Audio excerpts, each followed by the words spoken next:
So we haven't really done much Redwall on YouTube here. We did do grayling a la Redwall a few years ago, and I know I did apple and mint ice cream, but there is so much food in this book, so I thought I'd turn back to it and we'll start doing a few more recipes. Turning to Redwall is perfect during harvest time. I mean, in the books they talk about the orchards of like the chestnut trees, the apple trees, the pear trees, the vegetable gardens with the tomatoes and the turnips and the cabbages. And they talk about the cellars and like the preserved foods, and it is, oh my God, so much good food. So quince is one of those foods that's mentioned a few times in Redwall. There is Friar Hugo's quince pie, there are quince tarts, and there is a quince and elderberry pie. Quince you can get at least in the shops. It can be a little tricky. I had to go to a specialty shop to find mine. So just be aware that they aren't always available. It's not like apples where they're available year round. Really is from the autumn season, and you might have to go to a specialty shop to find them. They're not just gonna be available in your grocery store sometimes.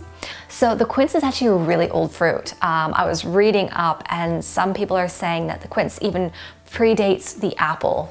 So I pulled out some of my books on historical cooking. I'm reading 7 Centuries of English Cooking.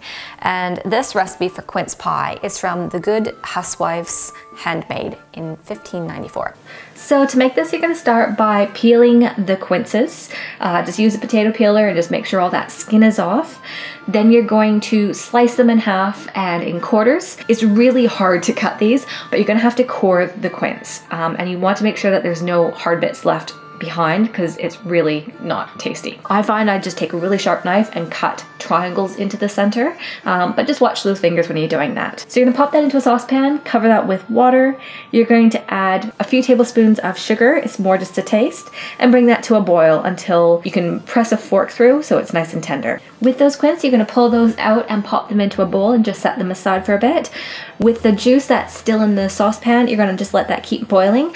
I add in about another tablespoon of brown sugar and a good dollop of honey, and that's just gonna help it thicken.